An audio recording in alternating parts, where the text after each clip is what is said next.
നമസ്കാരം. ഇന്നത്തെ നമ്മുടെ ഈ വിശകലനത്തിലേക്ക് എല്ലാവർക്കും സ്വാഗതം. വളരെ ആഴത്തിലുള്ളതും നമ്മളെ ചിന്തിപ്പിക്കുന്നതുമായ ഒരു ആത്മീയ പ്രഭാഷണമാണ് നമ്മൾ ഇന്ന് പരിശോധിക്കുന്നത്.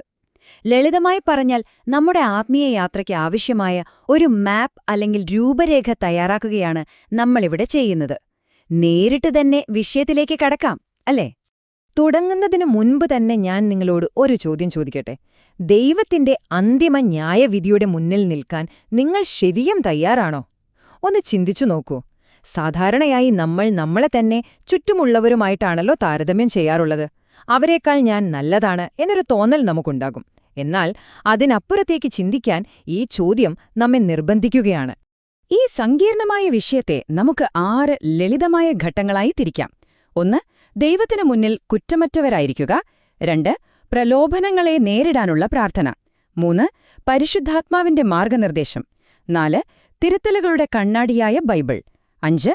സഭയുടെ ശരിയായ ഉപദേശങ്ങൾ. പിന്നെ 6. അന്തിമ ന്യായവിധിയിലെ വിജയം. ആത്യന്തികമായ ആ വലിയ വിലയിരുത്തലിനെ നേരിടാൻ ഈ കാര്യങ്ങൾ നമ്മെ എങ്ങനെ പ്രാപ്തരാക്കുമെന്ന് നമുക്ക് നോക്കാം. അപ്പോൾ നമ്മുടെ ആദ്യത്തെ ഭാഗം ദൈവത്തിന് മുന്നിൽ കുറ്റമറ്റവരായിരിക്കുക എന്നതാണ്. മനുഷ്യന്റെ വിലയിരുത്തലും ദൈവത്തിന്റെ വിലയിരുത്തലും തമ്മിൽ ശരിക്കും വലിയ വ്യത്യാസമുണ്ട്. നമ്മൾ വിചാരിക്കുന്നതെന്താണ്? വലിയ തെറ്റുകളോ കൊലപാതകങ്ങളോ ഒന്നും ചെയ്യാത്തതുകൊണ്ട് നമ്മൾ മറ്റുള്ളവരെക്കാൾ വലിയ പുണ്യാളന്മാരാണെന്ന് സ്വയം വിശ്വസിക്കും. എന്നാൽ ദൈവത്തിന്റെ മാനദണ്ഡം അതല്ല കേട്ടോ. അവിടെ പൂർണ്ണമായ വിശുദ്ധിയാണ് ആവശ്യം. അതായത് ഒരു കൊച്ചുകുട്ടിയെപ്പോലെ നിഷ്കളങ്കരാകാനാണ് ദൈവം ആവശ്യപ്പെടുന്നത്. 10 തവണ പരീക്ഷയിൽ തോറ്റൊരു വിദ്യാർത്ഥി ഞാൻ ബാക്കിയുള്ളവരെക്കാൾ മിടുക്കനാണെന്ന് അഹങ്കരിക്കുന്നതിന് തുല്യമാണിത്. എത്ര വിഡ്ഢിത്തമാണല്ലേ അത്? അപ്പോ ഒരു സംശയം വരാം. എന്താണ് ഈ കുറ്റമറ്റവൻ അഥവാ നിഷ്കളങ്കൻ എന്നതുകൊണ്ട് ബൈബിൾ ഉദ്ദേശിക്കുന്നത്?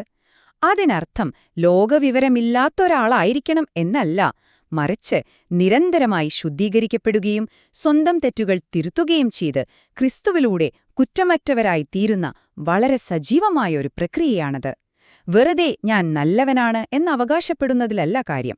ഇതൊരു നിരന്തരമായ മാറ്റത്തിന്റെ യാത്രയാണ്. ഇനി ഈ കുറ്റമറ്റ അവസ്ഥ എങ്ങനെ കൈവരിക്കും? അതിനായി നിങ്ങളെ സഹായിക്കുന്ന 4 പ്രധാന തൂണുകളുണ്ട്. 1. ആത്മാർത്ഥമായ പ്രാർത്ഥന. 2. പരിശുദ്ധാത്മാവ്. 3. തിരുവചനം, അതായത് ബൈബിൾ.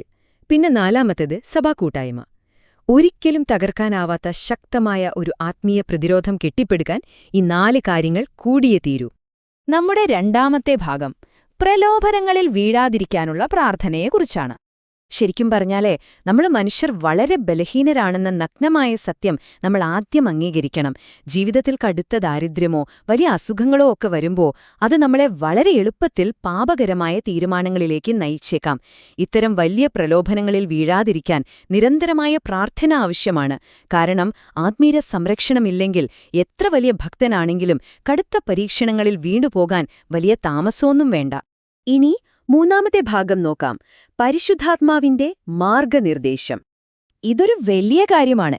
യോഹന്നാന്റെ സുവിശേഷം 16 അധ്യായം 8 വാക്യത്തിൽ പറയുന്നതുപോലെ അവൻ വന്ന് പാപത്തെക്കുറിച്ചും നീതിയെക്കുറിച്ചും ന്യായവിധിയെക്കുറിച്ചും ലോകത്തിന് ബോധം വരുത്തും. എന്നുവച്ചാൽ എന്താണ്? പരിശുദ്ധാത്മാവ് നിങ്ങളുടെ ഉള്ളിലിരുന്ന് ഒരു നിയമോപദേഷ്ടാവായിട്ടാണ് പ്രവർത്തിക്കുന്നത്.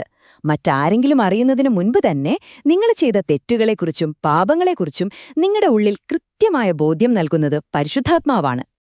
നമ്മുടെ 4. ഭാഗം ഇതാണ്: തിരുത്തലുകളുടെ കണ്ണാടിയായ ബൈബിൾ. നമ്മുടെ ഉള്ളിൽ ആ ബോധ്യം വന്നുകഴിഞ്ഞാൽ പിന്നെ എന്തു ചെയ്യണം?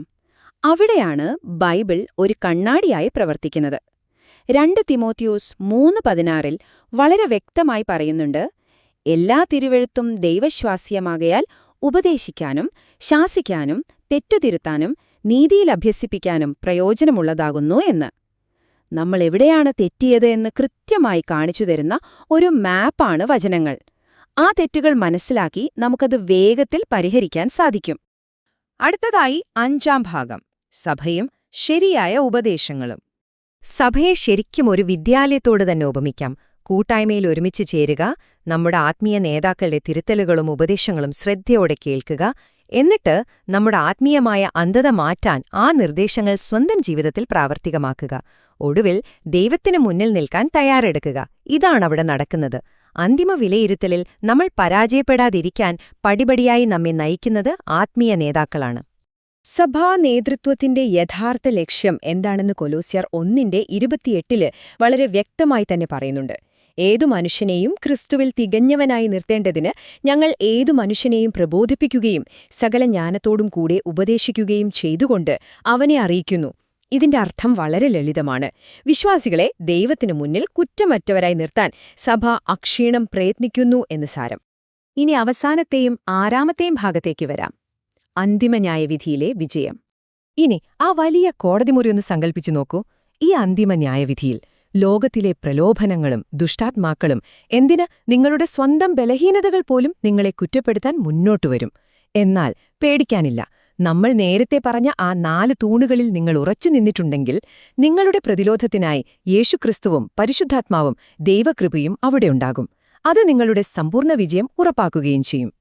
യെശയ്യാവ് 54:17 വളരെ ശക്തമായ ഒരു വാഗ്ദാനം നോക്കൂ. നിനക്ക് വിരോധമായി ഉണ്ടാക്കുന്ന യാതൊരു ആയുധവും ഫലിക്കുകയില്ല. ന്യായവിസ്താരത്തിൽ നിനക്ക് വിരോധമായി എഴുന്നേൽക്കുന്ന ഏത് നാവിനെയും നീ കുറ്റം വിധിക്കും. എത്ര വലിയ ഉറപ്പാണല്ലേ ഇത്? നിങ്ങളുടെ കേസ് വാദിക്കുന്നത് സാക്ഷാൽ ക്രിസ്തുവാണെങ്കിൽ നിങ്ങൾക്ക് വിരോധമായി വരുന്ന ഒരു ആത്മീയ കുറ്റാരോപണത്തിനും അവിടെ നിലനിൽക്കാനാകില്ലെന്ന് ചുരുക്കം. ഇതുവരെയുള്ള യാത്രയുടെയും പ്രക്രിയയുടെയുമെല്ലാം ഏറ്റവും മനോഹരമായ അന്തിമ ലക്ഷ്യം എഫെസ്യർ 5:27 കാണാം. കളങ്കമോ ചുളുവോ അതുപോലുള്ള മറ്റെന്തെങ്കിലുമോ ഇല്ലാതെ വിശുദ്ധവും കുറ്റമറ്റതുമായ തേജസ്സുള്ള സഭയായി അതിനെ തനിക്ക് തന്നെ നിർത്തേണ്ടതിനും അവൻ തന്നെ താൻ ഏൽപ്പിച്ചുകൊടുത്തു. ക്രിസ്തു നിങ്ങളെ ഒരു ആത്മീയ കളങ്കവുമില്ലാതെ പൂർണ്ണ ശോഭയോടെ പിതാവിന്റെ മുന്നിൽ അവതരിപ്പിക്കുക എന്നതാണ് ഈ പ്രക്രിയയുടെയെല്ലാം പരമമായ ലക്ഷ്യം. നമ്മുടെ ഈ വിശകലനം ഇവിടെ അവസാനിക്കുകയാണ്. എന്നാൽ പോകുന്നതിനു മുൻപായി ചിന്തിപ്പിക്കുന്ന ഒരു വലിയ ചോദ്യം ഞാൻ നിങ്ങളുടെ മുന്നിൽ വയ്ക്കുകയാണ്. നിങ്ങളുടെ ആത്മാവും പ്രാണനും ശരീരവും നമ്മുടെ കർത്താവായ യേശുക്രിസ്തുവിന്റെ വരവിങ്കിൽ അനിന്ത്യമായി കാക്കപ്പെടുവാൻ നാം ഇന്ന് കണ്ട ഈ ആയുധങ്ങൾ നിങ്ങളിപ്പോൾ സജീവമായി ഉപയോഗിക്കുന്നുണ്ടോ? വരാനിരിക്കുന്ന ആ വലിയ ദിവസത്തിനായി നിങ്ങൾ ശരിക്കും ഒരുങ്ങിയിട്ടുണ്ടോ? ഒന്നാഴത്തിൽ ചിന്തിച്ചു നോക്കുക. മറ്റൊരു വിഷയവുമായി വീണ്ടും കാണാം. നന്ദി.